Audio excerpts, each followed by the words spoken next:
going to talk about starting seeds indoors. And up until now, I've used a system that is pretty traditional.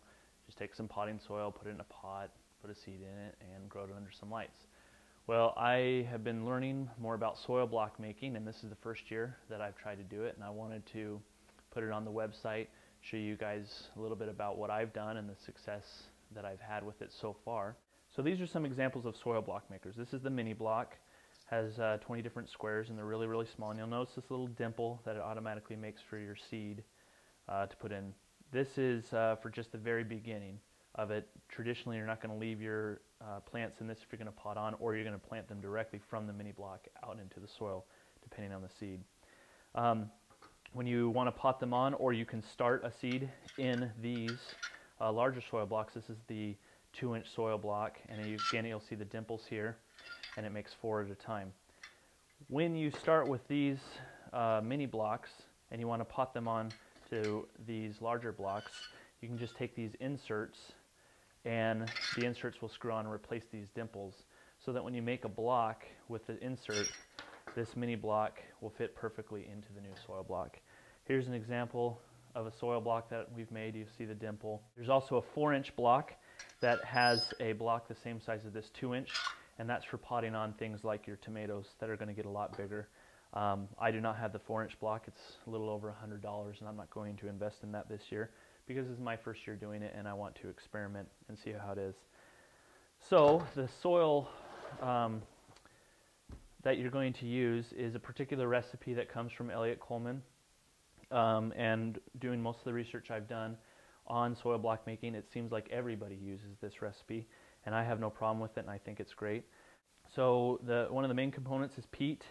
You should be very familiar with it. It's available at any of your local gardening store or nursery. Another key ingredient is perlite, and this is a soft rock. It retains water very, very well, and it also helps with aeration. Another key component is potting soil, or just regular soil from your garden. I prefer potting soil because it doesn't come with any diseases or fungus that I may have out there in the garden. And one of the more important soils is your compost.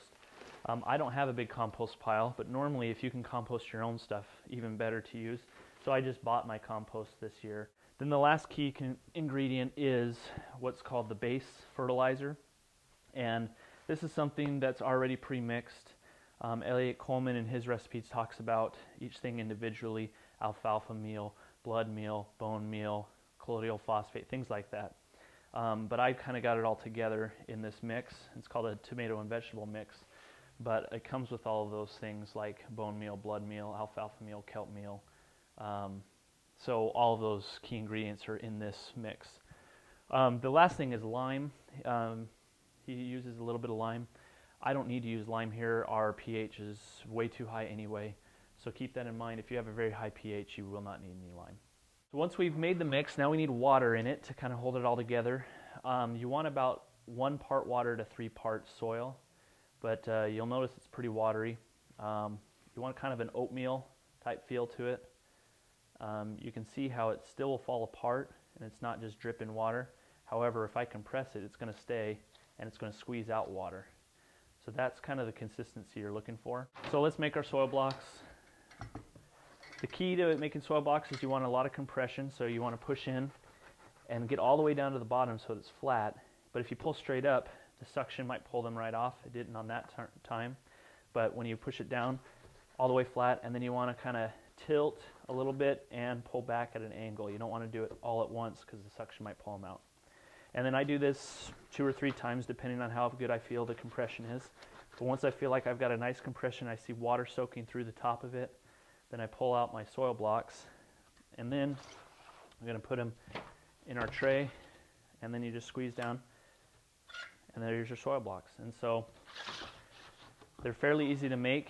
If you don't hold this soil block maker right, then it can get kind of hard on your hands, which I almost wish the manufacturers would have thought about our hands a little bit more when getting these, but I guess if you don't have to do too many, or you can wear gloves, then you'll do just fine. So here's some seed starting blocks that I started a few weeks ago. You'll notice that this root came down with my perforations. I'm sure it was just seeking that water out. But you'll see on the sides how all the roots are just ready to go,